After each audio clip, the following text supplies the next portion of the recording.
I'm 84 years old, and before you choose a nursing home, hear me first, because I almost let other people decide what the rest of my life should look like. They said it was for my safety. They said it was for my own good. They said I needed help. And maybe they were right about that part, but they were very wrong about what that help had to look like. What I'm about to tell you is not just about nursing homes. It is about what happens when you grow old, and the world starts talking about you like you are a problem to solve. It is about how easy it is to lose your freedom little by little. And it is about the one thing I almost forgot before life reminded me. I am still a person, not a task, not a burden, not a schedule. My name is Margaret, and if you are my age, you may be thinking about this for yourself. If you are younger, you may be thinking about it for your mother, your father, maybe someone you love. Either way, stay with me. Because the choice everyone pushes first is not always the choice that saves you. Sometimes it is the choice that slowly erases you. I was not always afraid of growing old. Truth be told, I thought I would handle it better than most. I had always been steady, careful, practical. I was married to my husband Richard for 46 years. 46. That is long enough for another person's breathing to become part of the sound of your life. Long enough to forget what silence feels like. When he died, it was not just grief that came into my house. It was emptiness, a kind of emptiness that sits in the kitchen chair across from you and stays there. At first, I told myself I was doing fine. I could still cook, still make the bed, still pay my bills, still drive to the small store if I had to. I said all the right things. I'm managing. I'm okay. I like the quiet. That last one was the biggest lie. I did not like the quiet. I just did not know what else to call it. And this is where many older people make their first mistake. We confuse endurance with strength. Just because you can get through the day does not mean you are living well. I did not understand that then, but I do now. The changes came slowly. That is how it happens. Age rarely knocks hard at first. It whispers, a little shaking in the hands, a little more effort getting up from a chair, a little more fear on wet floors, a little more confusion walking into a room and forgetting why you came there. Small things, embarrassing things, the sort of things you hide, even from yourself. One morning, I stepped out of the shower and slipped. I caught the towel bar. I did not fall. But my heart nearly came through my chest. I stood there dripping wet, holding that bar, and I saw something I had been refusing to see. One bad second. That is all it would take. One bad second. And I could lie there for hours, maybe all night, maybe longer. That fear does something to you. It does not just scare you. It changes the shape of your days. After that, I moved differently, slower, careful on every step, careful getting out of bed, careful reaching for things, careful in my own house. And when your own house starts feeling like a risk, something breaks inside you. So I called my daughter, not because I wanted to, because I was scared. I asked if I could stay with her for a little while, just until I felt steadier. She said yes immediately. Of course she did. She loves me. And I want to be fair in this story. No one was trying to hurt me. That is what makes these choices so painful. Sometimes the people who love you are still the people who slowly take your life out of your hands. The first week at my daughter's house felt almost sweet. We had dinner together. The grandchildren chatted. There was noise in the house again. Movement. Life. For a moment, I thought maybe this was the answer. Maybe the hard part was over. Maybe all I needed was to be near people. but comfort can be misleading in the beginning. And what came next taught me something I wish more families understood. Living with people is not the same as belonging with them. My daughter and her husband both worked. The children had school and homework and practice and friends. By the second week, the house was full of life, but not with me in it. Most days I sat alone there while everybody else lived around me. And somehow that kind of loneliness felt worse than the loneliness in my own home. Because in my home, at least the emptiness belonged to me. In theirs, I felt like an extra chair nobody knew where to put. Small things began, tiny frictions, nothing dramatic, nothing anyone could point to and say, that was cruel. Mom, maybe not so much salt. Mom, the TV is a little loud. Mom, we'll be out for a few hours. You'll be okay, right? And I was okay. That was not the point. The point was I could feel myself shrinking, trying not to take up space, trying not to ask for too much, trying not to need too much, trying, if I am honest, not to be noticed too much. One evening I overheard my daughter on the phone. She did not know I could hear. She said, I know it's the right thing to do, but honestly, it's exhausting. That word stayed with me. Exhausting. Not evil, not unkind, just tired. And right there, I understood something painful. Love can be real and still not be enough for the life people already have. That realization broke my heart more quietly than any argument could have. After 3 months, I told her I was going home. She worried. She said it wasn't safe. She asked what I would do alone, and I did not have a good answer. But I knew one thing: I would rather be afraid in my own home than invisible in someone else's. So I went back, and for one brief moment, I felt relief. My chair, my dishes, my windows, my quiet, my rules. But relief is not the same as a solution. Back home, the truth was waiting for me. The stairs had not gotten easier. The fatigue had not disappeared. Cooking still wore me out. I still dropped things. I still forgot things. And one afternoon, trying to change a burned-out light bulb, my hands shook so badly I had to stop. I just stood there in my kitchen, staring at that dead bulb above me, feeling something rise in my throat. Not panic exactly, something sadder than panic. Recognition. This is how it happens, I thought. Not all at once, not in one dramatic collapse, little by little. One task you cannot do, then another, until your life gets smaller without you even noticing. So I decided to pay for help, a woman who could come in a few times a week, clean a little, cook a little, run errands. At first, I hated the idea. I hated having someone open my cabinets, touch my towels, move my things. There is something very intimate about a stranger entering the rooms where your life has been lived, but I adjusted. At least I thought I did. The first helper was a nice woman, efficient, pleasant enough, and for a while I told myself this was the answer. But then the bills came, $3,000 a month, part-time help, $3,000. My Social Security did not come close. My savings began to drain in a way that made my stomach tight every time I checked my balance. And it was not only the money, it was the constant adjusting. She did things her way. Then she left. Then someone new came, a new face, a new rhythm, a new set of habits, a new person to explain everything to, where the pots go, how I like the towels folded, which cup is my teacup, how much soap to use, where I keep my medicine. Then that one left too, then another, then another.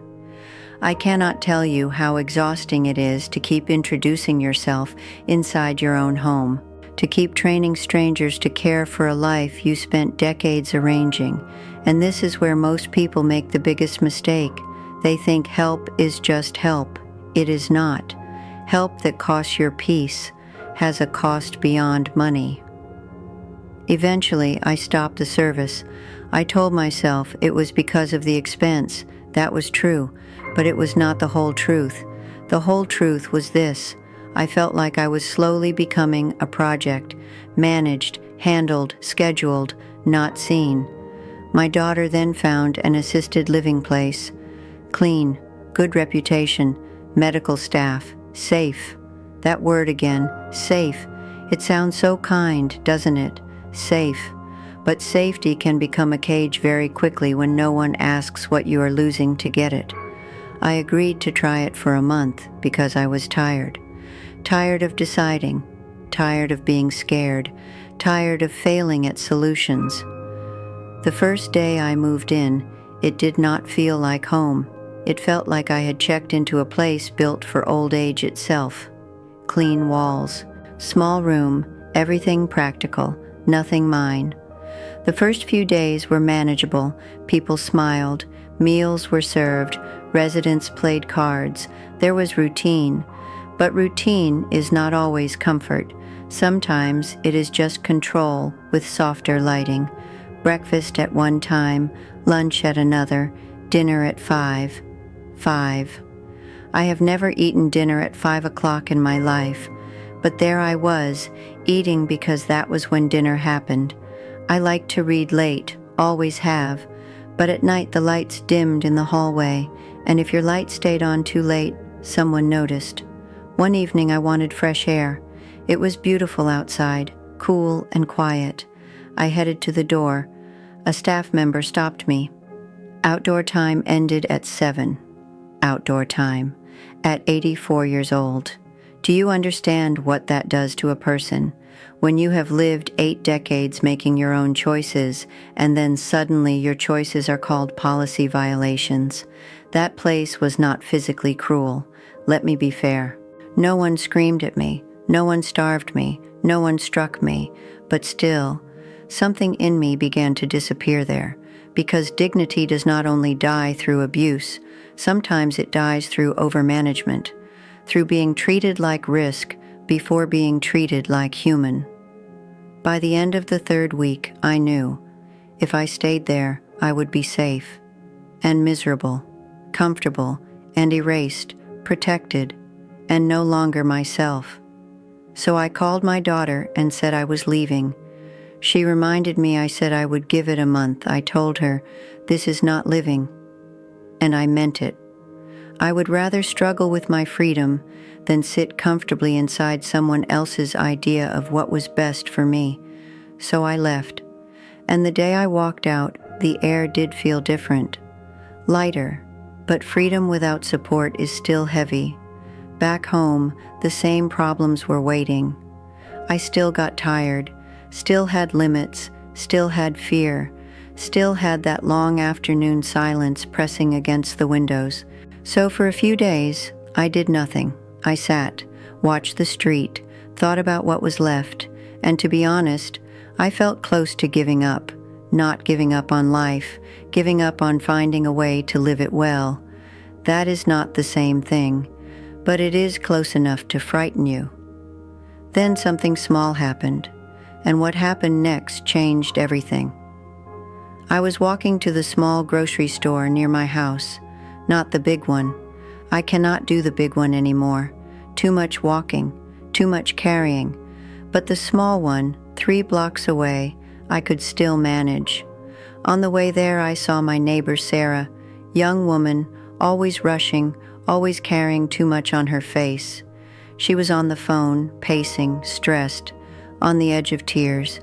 I knew a little about her life already. Single mother, works full-time, trying to hold everything together. I do not know what made me stop. Maybe age teaches you how to recognize drowning in other people. Maybe loneliness makes you brave in strange ways. I walked over and said, "If you ever need someone to pick up your little girl from school, I walk that way anyway." She looked at me like I had handed her oxygen. That was the start. Just one small offer, one small task, one small act that did not feel important at the time. The next day I picked up Emma from school. She talked the whole walk home about classmates, about a drawing, about a spelling word she hated. Children do that. They fill the air in a way older people forget they miss. When Sarah came by later with a plate of food to thank me, I tried to refuse. She insisted. I helped her. She helped me. And for the first time in a very long time, help did not feel like surrender. It felt like exchange. Do you hear the difference? That difference changed my life. Little by little, a rhythm formed. I picked up Emma. Sarah brought meals sometimes. Her husband fixed my leaking faucet when he was in town. He changed the bulb I could not change. Sarah helped me set up deliveries for heavier groceries. Emma taped drawings to my refrigerator, and I, without meaning to, became part of something again. Not a patient, not a burden, not a resident, a neighbor, a helper, a person with something still left to give. And that was the missing piece. I had spent all that time trying to find who would take care of me. But what my heart needed was not only care, it was purpose. That may not sound like much to younger people, but when you get old, purpose matters almost as much as breath. Without it, days become very long. Without it, safety starts to feel empty. Without it, even kindness can feel humiliating. I did not need someone standing over me all day. I needed a life where my limits were respected, but my value was not taken from me. This is not the answer for every person. I know that. Some people are much sicker than I am. Some truly need medical care all day. Some families do beautifully together. Some communities are not safe. I know all of that. I am not giving a one-size-fits-all sermon. I am telling you what I learned, and what I learned is this. There is space between total independence and total dependence. A lot of people do not talk about that space, but it is there, and sometimes that space is where your dignity survives. Sometimes the better answer is not a facility, not a full-time caregiver, not moving in with family. Sometimes the better answer is smaller, humbler, more human than that. Community, mutual help, being useful to each other, giving and receiving in the same breath. I spent thousands of dollars on care and felt more alone than ever. Now I spend almost nothing and I feel more connected than I have in years, because money buys service. It does not buy belonging. Belonging grows in a different soil, in trust, in exchange, in being needed, in being known. Sarah does not help me because I hired her. She helps me because I help her.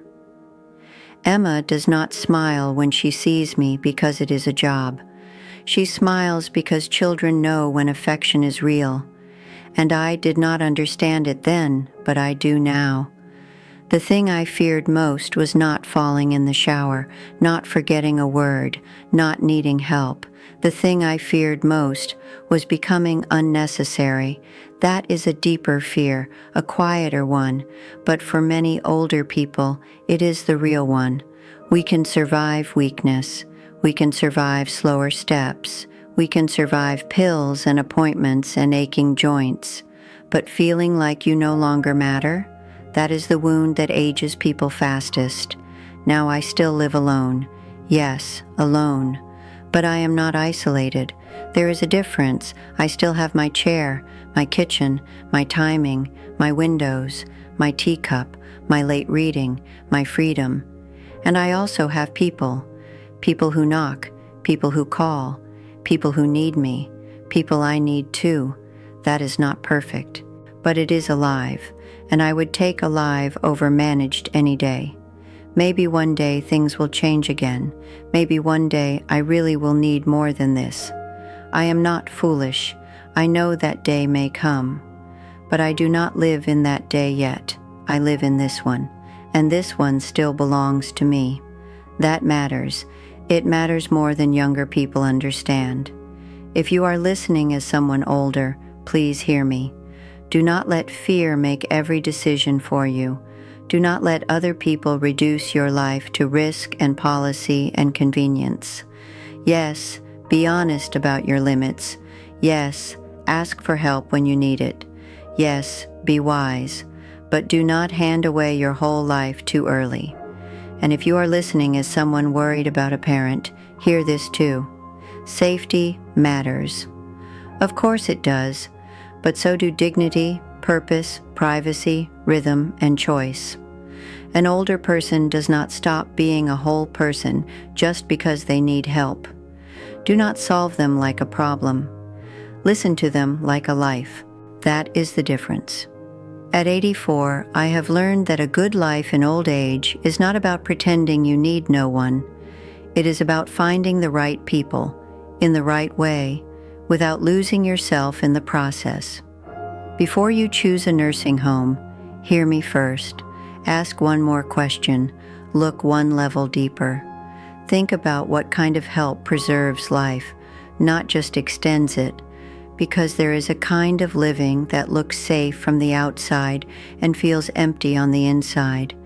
And there is another kind, quieter, less obvious, not perfect, but real.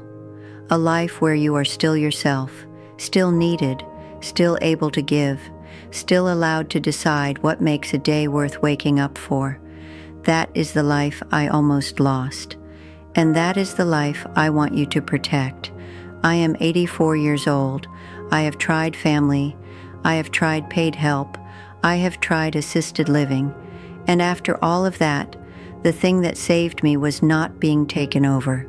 It was being woven back into life, not as a patient, not as a problem, as a person. So before you choose a nursing home, hear me first.